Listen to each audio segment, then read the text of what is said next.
Could you survive in Antarctica today? It's the globe's only coronavirus-free zone. The newest research stations are being built as much for comfort as for survival. Still, it's a life like no other. Take a look.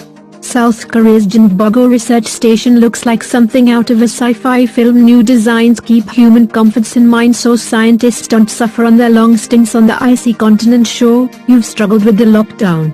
You've paced your building compound terrace in frustration. Your window became the only connection to the world. You miss restaurants, cinemas, spas, streets, even warm hugs. Now imagine spending those months in Antarctica, where lockdown is the default mode. The continent has no trees, no local people. Summer is freezing. Winter gets no sun.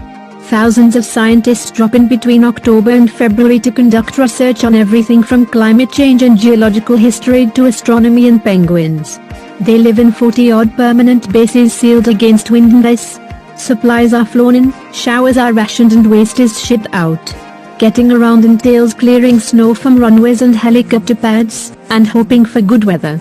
It's currently the only place on Earth with no cases of COVID-19. And to keep it that way, most trips to Antarctica have been put on hold. For India, which operates 2 stations there, this year's expedition has been dropped, though automated studies of the climate and the sea continue, and 50 researchers remain stationed there. Over the decades, as outposts got repaired and revamped, they've expanded their focus. They're still engineered for survival, but now for comfort and sustainability too. Take a look. India, our first permanent settlement on the continent, was built in 1983 late by Western standards, which set up official outposts after the Antarctic Treaty of 1959. The original station, Dakshin and Gotri, now serves only as a supply base. The active stations, Metri and Bharti, are where scientists study paleoclimate, climate change and how polar changes influence our monsoon. Because we were on a tight budget, we had to innovate. Bharti, which opened in 2012, pioneered the use of shipping containers as part of the core structure, saving assembly time and money. Some 134 of them form an insulated 3-level base that includes living areas, a kitchen and gym, offices, labs, workspaces and support areas.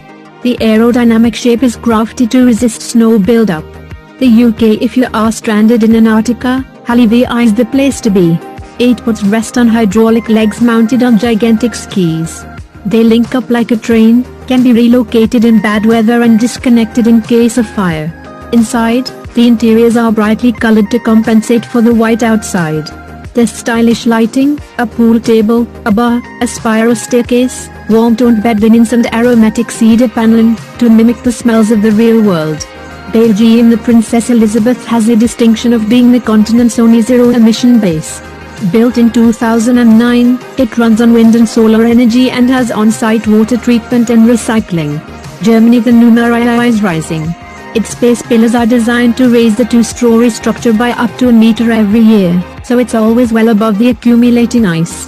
At the station are living facilities, a hospital, labs, an experimental greenhouse, which grows lettuce, a meteorological balloon launching hall and a snow melting plant. China Station, China's 4th station, looks like a bright red flying saucer or a Chinese lantern. It features an aircraft runway, labs and observation areas, oil storage and an emergency shelter. It was raised quickly. 28 workers took 53 days to assemble it. And though it is expected to last a decade, China is already building a 5th station, which should be ready by 2022. Brazil. When their base burned down in 2012, Brazil knew it had to build bigger and better. The new Comandante Ferraz, which retains the old name and location, opened this year.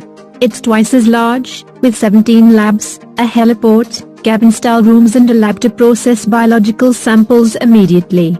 USA. The Americans have Antarctica's largest base. McMurdo, established in 1955, sits on rock, not ice, and has access to a harbor, landing strips on sea and shelf ice, a helipad, and is made up of over 100 individual structures. There's a coffee house, attached to a small cinema, a barber shop, a carpentry zone, a basketball court, a post office, and they host a music festival, iStock, on the 31st of December, where scientists on site perform.